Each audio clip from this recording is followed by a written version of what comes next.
This Week in Startups is brought to you by Squarespace. Turn your idea into a new website. Go to squarespace.com for a free trial. And when you're ready to launch, use offer code TWIST to save 10% off your first purchase of a website or domain.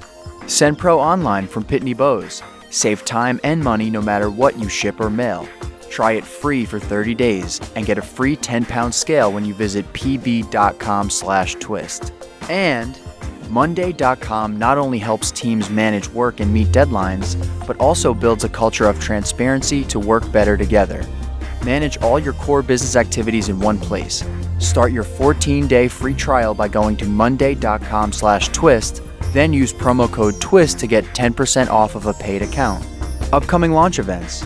Get your free Founder Pass or purchase a VIP ticket for Launch Scale in San Francisco, October 7th and 8th at launchscale.net/tickets. Apply for the next Launch Accelerator cohort. Applications are due October 14th. Learn more and apply at launchaccelerator.co. Cities are getting crowded and congested, and it sucks to sit in traffic. There are a small number of solutions that will solve this problem. One of them is Elon Musk digging tunnels. The other is Elon Musk and Uber making self-driving cars. The third is micromobility. And micromobility is perhaps the easiest of all of these. People right now in America don't like to ride bikes. We're fat. We're lazy. We don't want to sweat. Other countries, Norway, Sweden, all these places, they have people riding bicycles everywhere. And they protect them in protected roads and bike lanes so they feel safe. It's super clear to everybody that micromobility is a game changer. We see it in Santa Monica already with the Lime and the Bird scooters. And we've seen it on the playa at Burning Man where everybody has electric bikes and they zip around all week long. Well, my next guest has been working in batteries and electric cars and electric bikes. I think you've been doing it for what? A decade, huh? Yeah, it's been a decade. It's been a decade. Hong Quan is with us. He is not part of the first name club on Twitter. He's part of the last name club. He's at Quan, Q-U-A-N, if you want to follow him. And Hong Quan is the CEO and co-founder of Karmic Bikes, which you can see at, is it karmicbikes.com? It's now just karmic.cc. Oh, karmic.cc. Yeah. Very good. What is the .cc? Well, extension? For us, it's I think it's Caribbean Islands or Oh, okay, Caribbean Islands. yeah, Okay. something. But for us, CC is City Cycle. City Cycle. I like it. Yeah. Now you've come out with this new Oslo bike, which I just rode around. Yes. Is this your third swing at the bat? Your third version? It's the third public version. We've taken many swings at the bat. Got This it. is the third one that we've shown. Okay.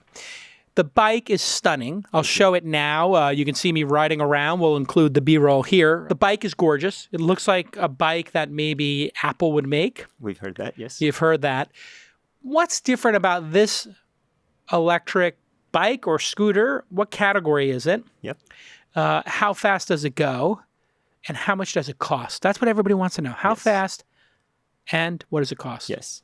So I think you're right about the point about our cities are getting congested. There's only so many solutions. For us, better, faster, cheaper has always been the goal. Better, faster, cheaper, a great way to build a startup. Yep. So we've had two other models, and I'll explain the class system. It's a California law that's now in 20 other states or 23 other states. So it covers most of the U.S. at this point in terms of population. What's the name of this law? It's just California e-bike law. I think it's... There's an e-bike law. Yes, there is. Got it. So When did that start? I want to say like 3 or 4 years ago, Got it. but we were building products for it before the law was passed because we knew it was coming. Ah, okay. Why do they need separate laws for e-bikes? Yeah, so that's a great question. I think the laws allow cities and jurisdictions, towns to decide who gets to use them where. Okay. Why wouldn't they just say use it wherever you can use a bike? So in a way, they are saying that with the class 1, it's basically a bike. So anywhere you go that a bike can go, you can take a class 1 bike. Got it. And that includes now recently national parks. So federal, you can take it to Yosemite, you can take it to Yellowstone. And a class 1 bike is defined as? 20 miles an hour, and you have to pedal. So in Europe, it's called pedal electric because it only assists when you pedal. Got it. And then we do a class 3, which is the same idea, but the speed limit is now 28. Okay. Now we skipped over 2. Yes. So 2 is the key thing. Nobody's really building great products at class 2. And that's what the Oslo is. Okay. So Class 2 keeps the 20-mile-hour speed limit of a Class 1 bike, but now allows you to use the throttle as well. So just to recap for the people following along at home here, California came up with a classification system. Yes. Class 1, 20 miles per hour if you're pedaling. So you have to sweat. You have to put something into it. Yes. But you can go 20 miles an hour and it could be 100% electric, but you have to just be pedaling. Yeah. Which is a little bit weird. Yeah.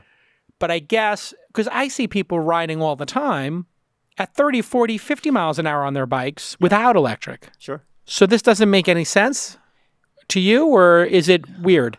It's not weird. It's so the way we explain it is the speed limit is what the bike will assist you up to. You can go faster, but you can pedal faster than that. The bike is not limited in terms of like, but the electric assist is limited at 20. So you have a governor on it that says at 20 miles an hour, no more juice. Exactly. Okay. Now Class 2, you can use a throttle. You don't have to use the pedals. But I was just on your bike. It has pedals. Sure. Do the pedals actually, are they functional or just for your feet to rest somewhere? They will be functional. Okay.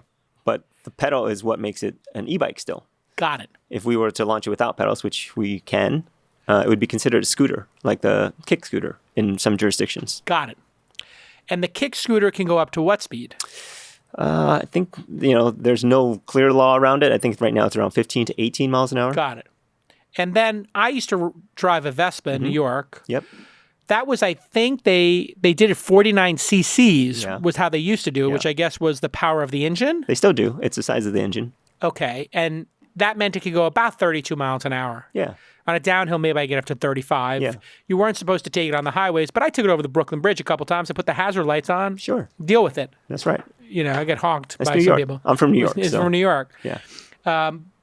Why? And then 3 is you can go 28 miles per hour. Yes. Which is starting to feel like a scooter. But you don't need a driver's license for any of these. Nope. So you can go 28 miles per hour without a driver's license. But if you drive a 49cc, 28 miles per hour, you do need a license. Yeah, and not just a license, right? If you own a Vespa, pain in the butt. It could be a pain in the ass. To license, registration, you need motorcycle license, you need a license plate. You don't need a motorcycle license if it's 49cc or less. M1 or M2? It's a driver's license. It's a driver's license. So in California, we have different motorcycle classes too. So you have M1 or M2 licensing. I think there's age limits for mopeds. So this makes no sense to me. But sometimes the law and governments don't make sense. But if a Vespa with a motor engine as opposed to electric goes the same speed essentially, but you need a driver's license and insurance. Yep. That's so weird. Yeah. It's just historical, I guess. It is. It's kind of a carryover from older form factors. And so I actually got into a Twitter argument with somebody who said, you shouldn't be making e-bikes in the bike industry. You should leave it to Honda and Vespa. And it makes no sense either. Yeah, well. It makes no sense. Yeah. All right. So we got the speed. This thing's going to go up to 28? 20. Just 20? Yeah. Are you going to make a version to 28? We can, but until the laws change, it's really difficult to... We don't want to sell anything that's illegal. Wait. I thought you said 3 could go up to 28.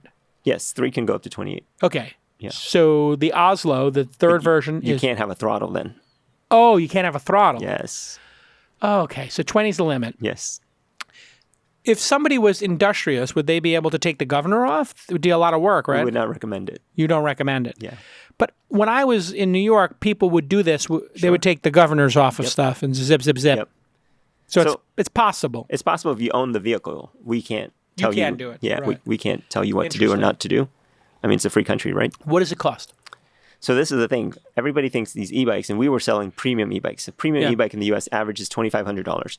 They go up to $5,000 or $6,000, and at the very high end, they're actually $15,000 or close to $20,000 for a bicycle. Still, you still have to pedal. All right. Yeah. No. This is why I thought e-bikes were DOA, dead on arrival. $2,500 is like that's just you could buy 2 Vespas for that. Yes. Not a Vespa brand, but you could buy 2 Honda. You could use it. Yeah, you get a used Vespa for that. Used Vespa for less than that. Probably. Yeah, easy. So for us, when we started with this design, the price point was really critical. We said we had to bring it out at $1,499. $1,500. Yes. Wow. Yeah. Can you make a living off of that? We can. Yeah. So we still make a good margin. We don't make as much as we do on our other products, but the goal is to sell a lot more of these. Okay. It seems to me that these have not become super popular in America yet. When we get back from this quick break, I want to know why. Why haven't e-bikes become a phenomenon like they are in Germany and in Scandinavian countries when we get back on This Week in Startups? I know you want to turn your idea into a beautiful website. You want to start a company. You want to start a project. Maybe you want to blog or maybe publish some content. Maybe you want to sell a product or even a service. Maybe you want to promote your physical or online business. Well, Squarespace is the answer. You know this. I use it. You use it. We all love it. Why do we love it? Because it provides beautiful, customizable templates and such powerful e-commerce functionality. And you put those two things together and wow, that is catalytic. And you can buy domains there, of course, from over 200 extensions. So you find a great name for your business. You put up a beautiful website from all those gorgeous responsive templates that work on iPad, phone, desktop, wide desktop, narrow desktops. It just works. And you get a great domain name with it. You get great analytics. You get the search engine optimization, free and secure hosting, and 24/7 award-winning customer support. Here's Presh making a new website for us, superhumanwallpaper.com. I asked him to make an example website as fast and as beautifully as he could, and look what he did. He browsed the templates, he selected a beautiful photography template, and he creates an active website within minutes. Here it is, superhumanwallpaper.com, a site to showcase superhuman inbox zero images. Very clever, Presh. Okay, here's what you need to do. You think beautiful website with great functionality and great support, I want you to just think Squarespace. So go to squarespace.com and get a free trial right now. And when you're ready to launch your website, you just use the offer code TWIST and you get 10% off your first purchase of a website or domain. Please don't forget to use TWIST, TWIST, when you launch your website. Okay, thanks again to Squarespace for being one of our longest running partners on This Week in Startups. It really means a lot to me. The company's done amazing. It's been great to grow alongside of you and the whole team over there. So thanks again, Squarespace. All right, let's get back to this amazing episode. Hey, everybody. Welcome back to This Week in Startups. My guest is Hong Quan. He is QUAN on the Twitter, and it's karmic.cc. They make electric bikes. They've been doing it for about 5 years. Yep. You raised a bunch of money for this company? We have not. You're a bootstrapper. Yeah. Maybe you become a Pegasus. Maybe. We should talk about that. Yeah. So you've been bootstrapping this. You make some bikes. You sell some bikes. Yes. You had 2 versions before this. Yes. How many of those did you sell? Hundreds? Thousands? Hundreds. Tens? Hundreds. In the hundreds. So they were kind of bespoke, would you say? Yeah, you would say that. And these were the ones that had like the big battery brick attached to the frame of a bike. Mm-hmm. That was the first generation of e-bikes. Yeah, it was 5 years ago. Were those your bikes or commodity bikes, commodity batteries, and you put it together and you were the software layer? So we're the brand. Got it. And the way the bike industry works is pretty much everybody uses similar suppliers and componentry. Got it. But when we developed the Kobin, again, 4 or 5 years ago, it was the first premium e-bike, meaning mid-drive motor, modern battery. What does that mean, cells. mid-drive motor? So the cheaper e-bikes that had been around for 10 years before use a kind of a hub motor. The motor was in the wheel. Got They're it. really heavy. They're kind of like clunky. A mid-drive motor moves the motor towards the middle of the bike. So Got think it. of it like a 911. Well, 911 is not the right example. Maybe like an old VW Bug with the motor in the back. Yeah. Or like a Porsche Boxer with the motor in the middle. Got it. Awesome. So that means better stability, better ride quality. Everything. So you've been selling these bespoke ones, but then you decided to make your own. Yeah. And that means you had to do the industrial design and make all unique components. That means it's much more expensive, isn't it? To do that? Yeah, it is a lot more expensive. Got it. So you're running a Kickstarter now, We are. and you can buy one of these Oslos today. You can pre-order one, yes. You can pre-order one. I'm sorry, not buy. You can pre-order. And how much will it cost? You said $1,500? $1,500 for the founder editions. Got it. Yeah. So the price might go down after that. The price might go up. Might go up. Yeah. How many founder editions are you targeting, and how many have you sold so far? We only have 99, Okay. and I think we've sold maybe 20, 25. Okay, I'm going to buy one. Yeah. I want to get one of those. Awesome. Yeah. Yeah, it'd be fun to keep at the office here. Let's try to have everybody sign a waiver, okay, if you use it at the office. How many miles does it go? Right now, the small battery pack that we have already developed is 20 to 25 miles. Okay, that's not bad. You can Yeah. zip around town for, what, 2 hours? An hour. Yeah, about an hour and a half. And then the big battery will be another $500 or something on top? Yeah, so it'd be twice the size. And twice the size. So you can ride for 2 hours. Yeah, or 50 miles up to. Oh, that's more than enough. That's like a pretty good commute. That might be a few days worth of commuting. Yeah, absolutely. Why hasn't this taken on? What is your perception of why e-bikes are not as popular here in America as they are in European cities and obviously China? Yeah, so there's two big things. Number one, which we addressed, is price point. $2,500 for a bike is still a lot of money for most people. Even $1,500, I think we still need to convince people that they're going to be using it enough. It's going to offset, your Uber ride's going to be cheaper than even public transit. Easy on the Uber rides, okay? Oh, I mean, if you You balance it out. yeah, you balance it out. You use both. We're not saying I'm not saying use one or the other, but no, Yeah. it would make sense actually if you were a $5 a day each way commute for Uber Pool or Lyft Line or whatever, $10 a day in commuting.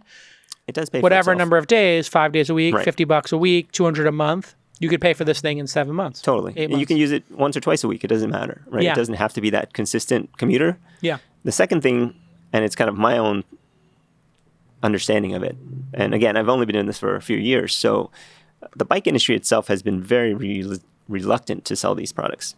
When we first started, again, 2014, nobody wanted to really make e-bikes. Huh. And we said, well, look, in Europe and Asia, it's taking off. It's going to be huge. It's going to be the biggest thing in the U.S.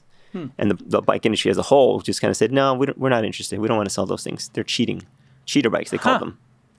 So the bike industry just wasn't down with it. No. Have they changed their tune a little bit? yes, very much so. Cool. So in Europe, if you go to Eurobike now, it went from basically like 20-30% of the bike show to now pretty much 95% of the bike show. So every So single the idea brand of buying a bike that doesn't have it, is crazy.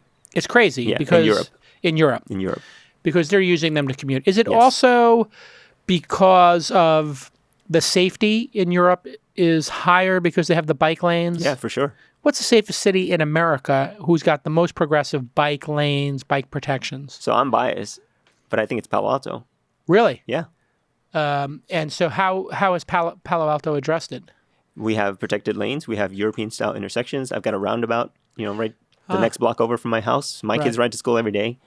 If we're talking about how do you get a majority of the population to ride, look at Palo Alto schools. We get 50, 60% of our students riding bikes. Huh. But they all stop when they get a job or something like that. Interesting. Yeah. Let's play the Kickstarter video. I think you spent a lot of money on it. Let's take a look. Let's take a look at this. Beautiful. I like the name, Karmic Oslo. Thanks. This is a sexy video. Nice logo, good font. And the bike is stunning. Where is the battery? The battery's going to be in the seat tube. The So seat it sits underneath tube. you. Ah, got it. Yeah. Again, keeps the mass centralized, keeps Got the it. handling really nice. Yeah. And there's your first version. Very beautiful. Going up a hill in Pack Heights, it looks like. Yep. And there it is at Chrissy Field, the Kyoto. And if you notice, all the bikes had batteries in the seat tube. Yeah. So, Good place to put it for weight. yes, the best place. The best place. Makes it more stable. Mm-hmm. And then I noticed one of the key elements here is that the wheels they're solid instead of spoked. I would assume there's spokes underneath them. They are spoked underneath. So what are the covers for? Is it just aesthetics? Yeah, it's aesthetic. It's an Okay. aero disc cover. Aero disc cover. Yeah, it's just But it doesn't do anything in terms of efficiency. It's just aesthetic. a little bit, but not enough. Well, wouldn't having the wind blow into a solid object make it worse for a Potentially. crosswind? Potentially, yes. Yeah, I mean, but it's probably not even noticeable. Not at these speeds. Yeah. And so also, I notice you can get on and off it super easy. Yes. So you don't have, what do they call the bar that goes across, the horizontal bar on The a top bike? tube or the crossbar. The crossbar, no crossbar, no Yeah, top top bar, tube. top tube. You can just get on and off. Is that the key feature that makes it more accessible? Yeah, for sure. Yeah. We designed this from day one with the design team. We sat down and said, how do we make a bike that A, looks like it's from the future, and B, is really inviting? Got it. All right. When we get back from this quick break, I want to ask you the tough question. You're a bootstrapper. You got your $22K here. You're 10% of the way to go. You get 25 backers. I'll get in there. We'll get it up a little bit after this. Yep. What's the story with the competition having billions of dollars to splash around and throw these things on the streets and not make people pay $1,500 up front? How do you compete against Bird and some of the other products out there with a different business model when we get back on This Week in Startups? You are a busy founder. We know this. And You should not be waiting in line at the post office. You need to send packages all the time. I know that. I do too. Well, you're going to do that right now by not searching for postal rates, not searching for packaging. Nope. You're going to go to Send Pro online from Pitney Bowes, and you'll be able to send all of your packages, all of your mail, right from your desk, or as low as $4.99 a month. It's basically free. And no matter what you send, the packages, overnights, or letters are going to get there perfectly. Just click send and save. With this offer for Send Pro Online, for $4.99 a month, you can print and ship labels, okay, nice and easy, as well as stamps. No more going to your post office. You can get those stamps right off your own printer, and you're going to compare the rates using their online software, so you get the best deal. And you're going to gain access to very special USPS savings for letters and priority mail shipping. People don't know about priority mail from the U.S. Postal Service, but it is awesome and it's affordable. So you can track your shipments and get email notifications when they arrive. Here's your call to action. This Week in Startup listeners receive a free 30-day trial, plus a free 10-pound scale to accurately weigh packages, because that's usually you overpay and you just throw 20 extra stamps on there because you don't want to get it sent back. That's dumb. Get the free scale, people. Go to pb.com/twist, pb.com/twist to get your free 30-day trial, plus a free 10-pound scale. Experience the better way to ship with a free trial of Send Pro Online from Pitney Bowes. Save time and money. Okay, let's get back to this amazing episode. All right, we're back on This Week in Startups. My guest is Hong Quan from Karmic Bikes. He has the new bike out. It's called the Oslo, and you can pre-order it now on the Kickstarter. Just type in, Oslo Karmic Bike. You'll find it. Go to karmic.cc. You can follow Quan. He's Quan on the Twitter. Why are you selling these instead of throwing them on the street and hoping people don't throw them off the Santa Monica Pier? Well, number one, the bike for me is pretty precious. We've spent a lot of time and effort. It would really hurt to see somebody throw this off the Santa Monica Pier. You realize the lifeguards all have to go to the Santa Monica Pier and get the Lime and Bird scooters out of the water. Yeah. They said they take like 10 out a month. It's crazy. We obviously heard all about scooters. When we went fundraising, people were asking us, is this a scooter? And for me, being our age, I said, yeah, it's a scooter, like a Vespa is a scooter, not a kick scooter, not these things that are out on the streets today. Yeah. But you didn't raise money to compete against them with their model. Why? Well, there's two parts. One is we want to do a different business model. Okay. That takes into consideration the community and the effects of the environment and things like scooters sitting at the bottom of a lake. Got it. Number two is, to be honest, we couldn't raise money because the scooter startups kind of just sucked the air out of the They room. did. Yeah. And now people are realizing the unit economics are not working. Yep. Explain why that is with your inside knowledge. I think some of them have started to figure it out, like I think Bird has. Yeah. But all the other ones, my understanding is, from my inside information, is that they have negative unit economics. What does that mean? Explain it if you can. So the easy way to explain negative unit economics to people is if I tried to sell you $1, but I charge you 50 cents, I'd have unlimited buyers. For sure. Right? What we're trying to do is sell something that costs 50 cents for $1. All right. It's that simple. It's going to take me a minute here to understand this, but you're saying have a profit. Of course. So their unit economics are terrible because if they're charging $3 a ride and the scooter cost X amount to make and put on the street, let's say $500, $1,000, they need 200 rides to break even, not counting charging it. Yes. Then you take in the licensing. There's licensing fees, I think, for cities now. They pay permitting. What is it, $100 a year or something? No, it's per more. Scooter? It's per scooter. Yeah. So it's on the order of 50 to 100 per scooter. Right. So they have to bake that into the expense. And if you get to $4 or $5 per ride, well, people are going to buy them or take an Uber or Lyft line. Yes. Or an Uber pool. Yeah. So they lose their value proposition. Right. They have to tread this really fine line between charging enough to not lose money, but not charging too much to lose ridership. Can it work? Do you believe it can work knowing what you know? Because what is the average scooter ride? $3? It's about $3 to $5. Which is half of an Uber. Yeah. Or Lyft, I would assume. Right. For the same distance. Yeah. Is that right? They usually are less than a mile, though. So it only replaces a certain percentage of Uber rides. It doesn't replace all of them. But just apples to apples, if an Uber ride for a mile or a Lyft ride was 6 or 7, it'd be about half. Yeah. So if it was 6 to 10, it's 3 to 6. Right. At that $3 to $6, could it ever work, or is it just always going to be bad? It's not going to be price parity with the rideshare. It can't be. Why? Like it has to be a cheaper option because there's compromises to it, right? So Oh, yes, it can't. But my point is, yes. So it can't be the same price as an Uber. What I'm saying is, can it be profitable at that $3 to $6 for a short ride? Do you believe? Not right now with What the would it current take? hardware. I think it would take new hardware. What would the hardware have to cost? And what's missing from the hardware today? Is it that they break down too much? Is it that for maintenance costs, or is it the battery? Yeah, and the recharging? It's to be honest, it's all of it. The charging is a big part of it. There's huge operational costs involved around charging. Right now with the scooters that they're currently using, which are Xiaomi or Segway provided units, you have to take them in every night to charge them. Which is So huge. it just kills everything. What do they pay people? Because they use a network and they pay people to charge them at home. What do they give them to charge them? It used to be a few dollars. Now I think it's being more competitive. So again, you have to work this balance sheet where you're paying the chargers enough for them to actually do it, but not enough that you're losing money every day on every single scooter. Got it. So I think they have to pay. What do they pay them? $2 or $3? We'll look it up. But they do. So they pay people to Per go scooter. find a bunch of scooters at night, Yep. put them into a back of their van, Yep. go home, plug them in. Yep. How long do they take to charge typically? What does yours take to charge? It's probably the same. It's about 4 to 5 hours. So overnight. So they have to charge them. Yep. Then they have to go out and place them. Yes. So it's sort of like being an Uber driver, except instead of is. driving people, you're just collecting all these scooters and putting them back out. Yeah, so most of the scooter companies are relying on what they call the gig economy. There's only a few of them that use their own workforce. Why isn't there a public charging network for scooters like this? Like, wouldn't it be really easy for Bird, Lime, yourself, because these things plug into a 110 volt, to just have outside of every Starbucks a little, parking space with a bunch of plugs. You plug it in, and Starbucks gets the marketing or something for it. So I'm smiling because I wonder if you already saw our pitch deck. I didn't. Okay. Oh, is that your idea? Is your part of your concept? Yeah.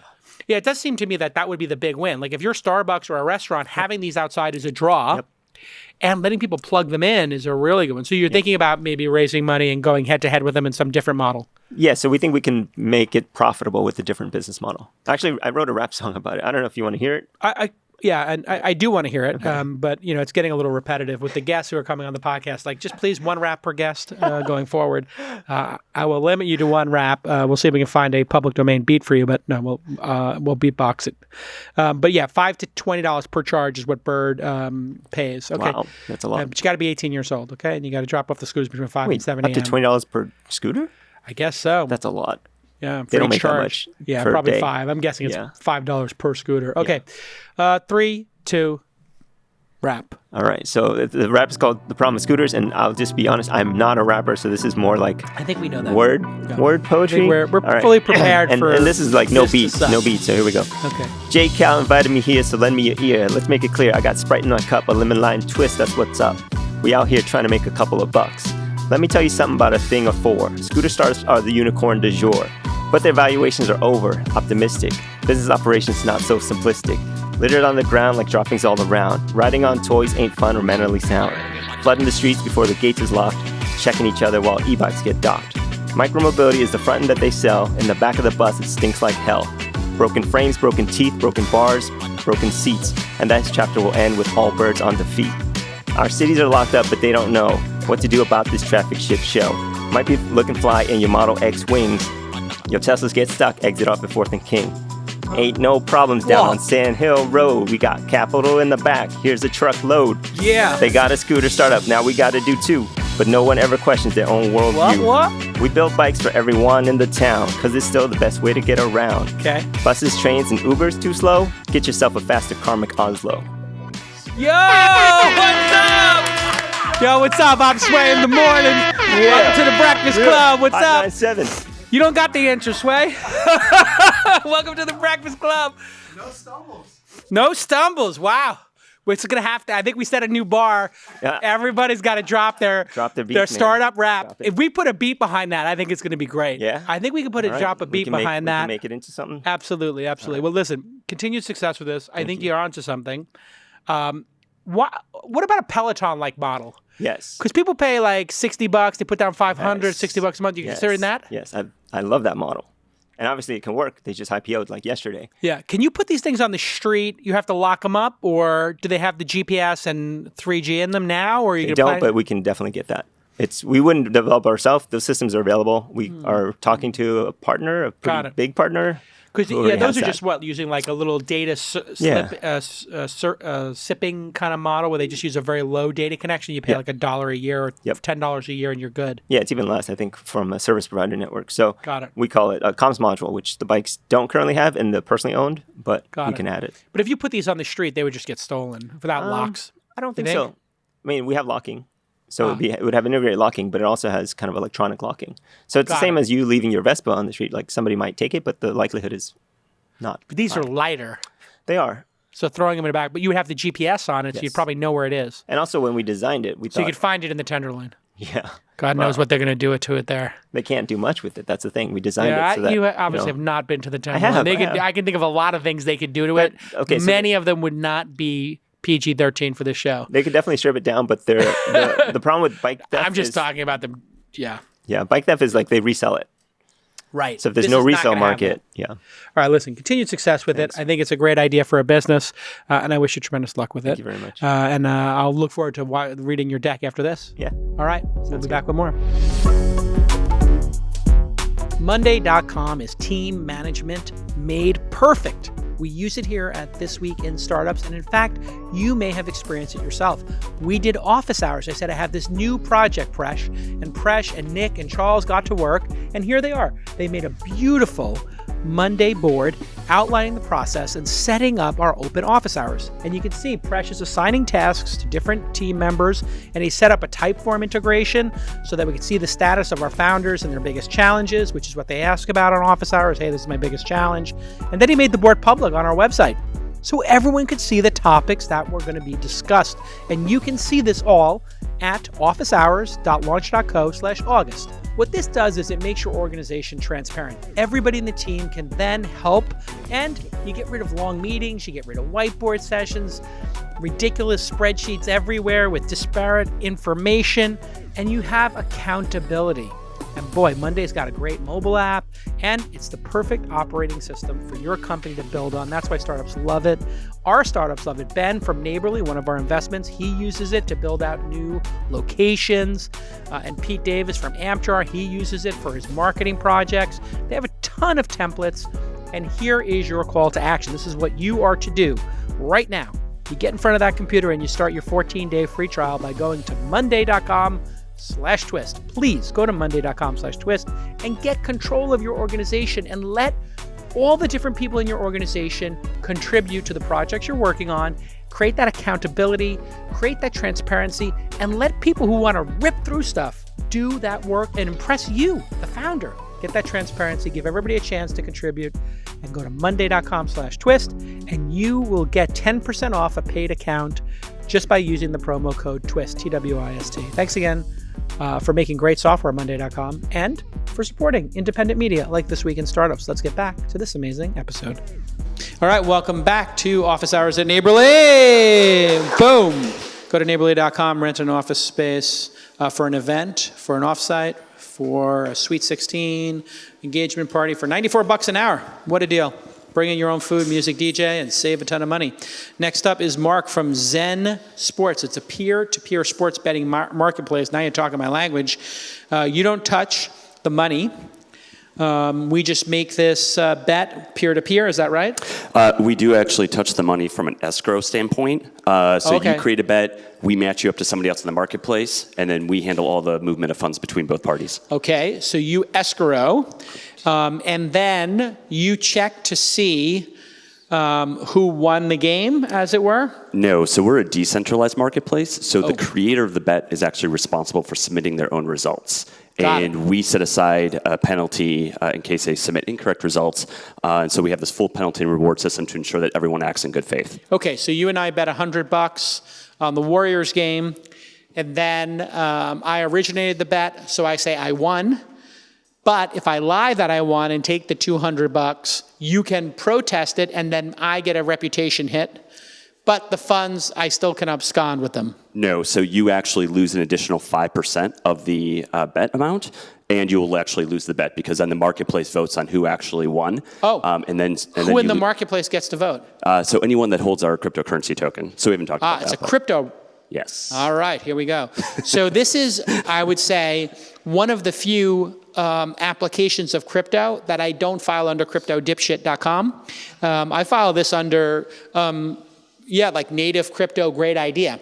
What I love about this idea is because it's decentralized, it can be global, and there are places where maybe people can't wager, so this automatically has an audience of 100% of the planet, minus the places where they would enforce against this, which may or may not be certain places.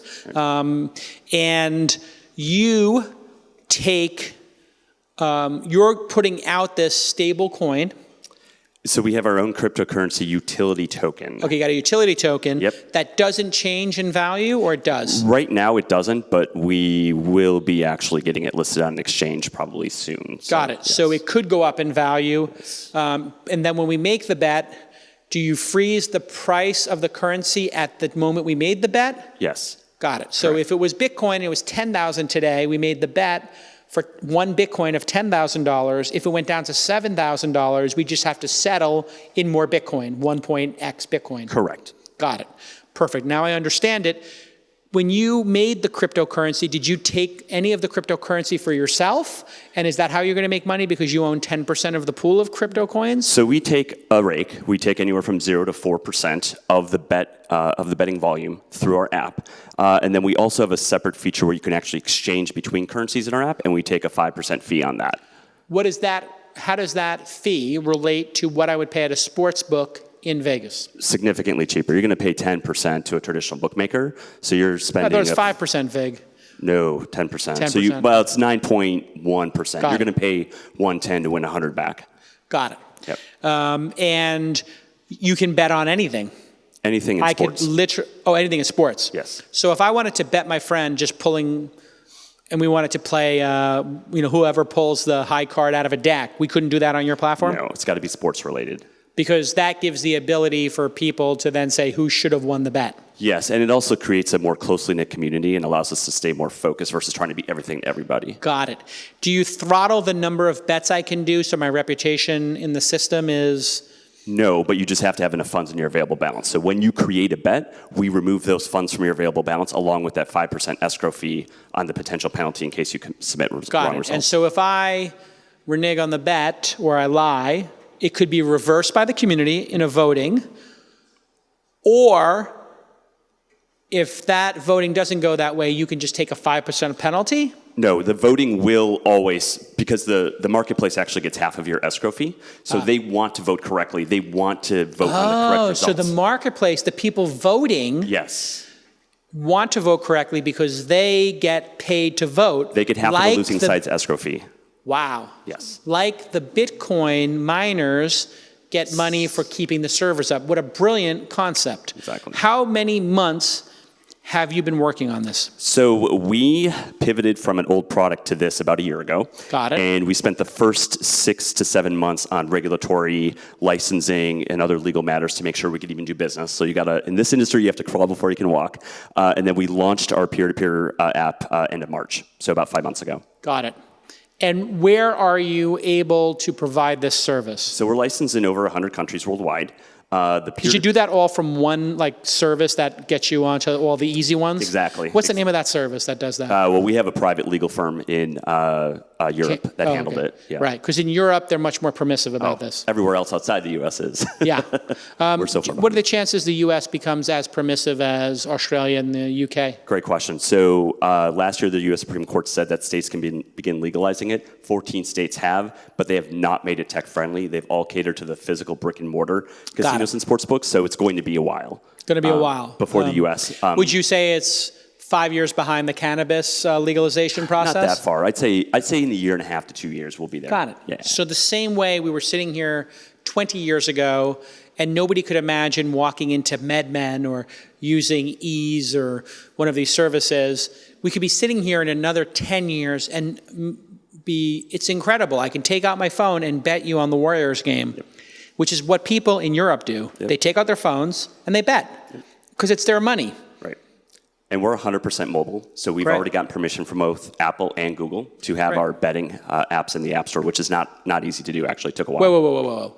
Apple's going to let you be in the App Store? Yep. Oh, we're in the App Store right now. You can download our app and check it out. I thought Apple had a no vices thing with no gambling. Nope, as long as you have the appropriate legal opinion stating that it's legal in the jurisdictions that you're operating in. I guess they had to do that, or else everybody in Europe and Sydney and Australia would have moved to Android to gamble. Yep. Because if you were to ask a poker player, like, you want to play, No Limit Hold'em or PLO right now, but you have to get your iPhone and get a Pixel, they'd be like, okay. They'd throw their iPhone in the garbage. Exactly. They literally just go buy a Pixel in 10 seconds. So it took a while to get Google's approval, too, for the Play Store, but we got that also. Got it. Okay, what's your biggest challenge, Mark, with ZenSports.com?